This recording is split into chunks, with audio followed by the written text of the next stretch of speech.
sim, a questão da perseguição religiosa na China tem piorado bastante, não é de hoje, não é de agora, mas a gente tem visto ações inéditas da parte do governo desde o final da Revolução Cultural, que foi um período de intensa perseguição ideológica religiosa lá, que acabou na década de 70. Esse ano saíram 2 relatórios, um da organização CSW sobre a perseguição religiosa na China. Esse documento foi divulgado em março desse ano, e o outro da International Christian Concern, que saiu esse mês, agora no dia 17 de julho. Se você tiver interesse e quiser acessar, vamos deixar aqui na descrição do vídeo o link para esses 2 relatórios. Bom, a Constituição da China, ela garante liberdade religiosa para todos os seus cidadãos. Ela garante que o governo não pode obrigar nenhum cidadão a crer ou deixar de crer em qualquer fé, em qualquer crença religiosa. No entanto, nesse mesmo artigo, que é o artigo 36 da Constituição, diz que o governo vai proteger todas as atividades religiosas normais. Mas quem define o que é normal? Quem define uma atividade religiosa normal? É o governo. E o governo, ele se baseia num documento chamado Regulamento sobre Assuntos Religiosos. Esse documento não é uma lei, ele é um regulamento administrativo. Então, ele não está passível a julgamento judicial. Então, por exemplo, os cristãos não podem entrar com uma ação contra esse regulamento, porque ele não está sujeito a julgamento judicial e ele é extremamente arbitrário. O governo vai utilizar desse documento de acordo com os interesses do partido, de acordo com os interesses do governo. E esse documento, ele passou por uma revisão no ano de 2017 para ser aplicado desde 2018, e é isso que tem acontecido. Ele tinha 55 artigos, passou para 77 artigos, e ele vem com um forte teor de sinicização. Mas o que é sinicização? A gente lembra daquele termo sino, né? Então, por exemplo, que vem de China, né? Então, quando a gente quer falar assim, uma pessoa é sino-coreana, ela é chinês-coreana. Ou vamos falar da guerra sino-japonesa, né? Da guerra da China e do Japão. Então, esse termo sinicização vem disso, que seria nada mais do que você aculturar as religiões consideradas estrangeiras, aculturar para o perfil ideológico da China. Então, nada mais do que moldar as religiões.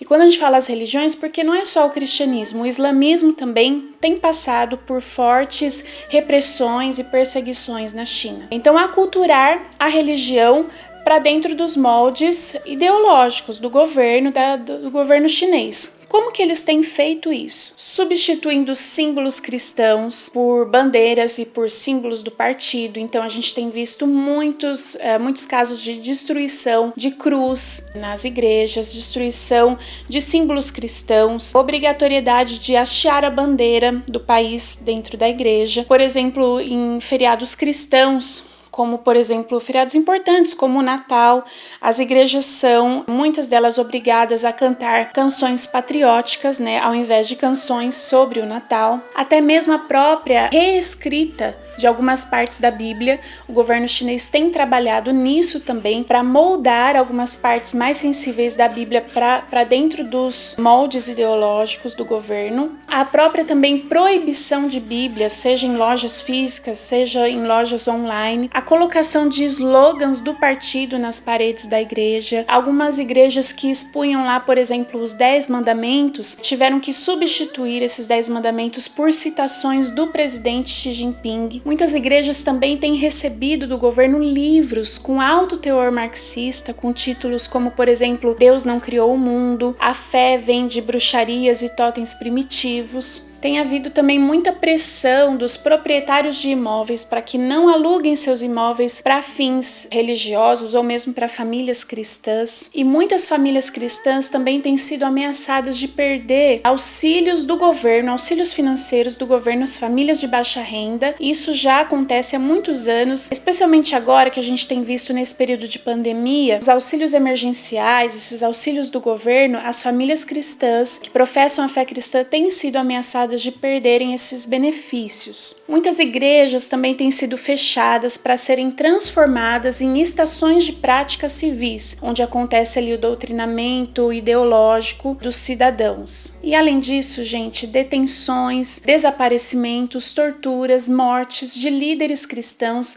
e de membros de igrejas cristãs e até mesmo de advogados que defendem causas cristãs. Desde 2015 já foram noticiados mais de 200 desaparecimentos de advogados que estavam relacionados a ações de causas de cristãos. Existe também uma forte restrição para a publicação online de conteúdo de teor religioso. Isso precisa passar por várias averiguações e autorizações do governo, e também viagens ao exterior para fins de treinamento religioso. Isso só pode acontecer com a autorização do governo. Isso também, gente, não é de hoje. Eu me recordo que quando nós trabalhávamos numa missão chinesa e nós víamos que os missionários chineses que estavam se preparando para o campo transcultural não tinham permissão do governo para fazer um treinamento fora do país, um treinamento missionário, um treinamento religioso fora do país. Então isso já acontece há muitos anos, é muito frequente, e agora isso tem se intensificado bastante. Como um contato nosso na China explicou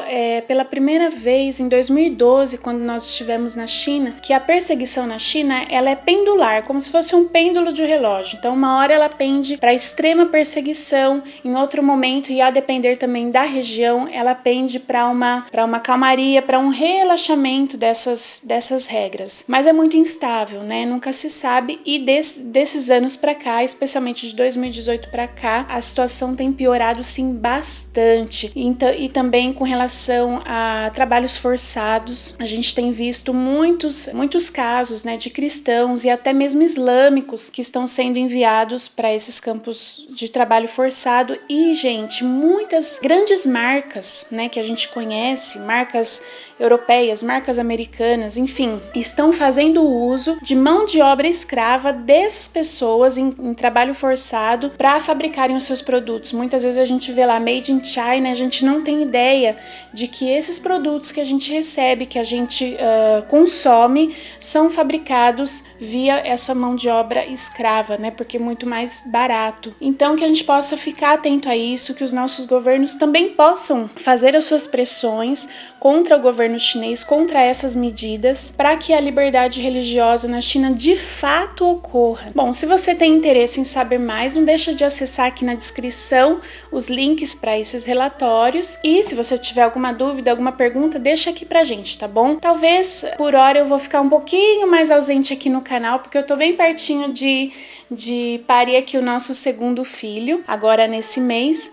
mas na medida do possível vou aparecer por aqui também, tá? Que você continue nos acompanhando, que você possa curtir, compartilhar esse vídeo também se você gostou, e fica com Deus, um abraço pra você.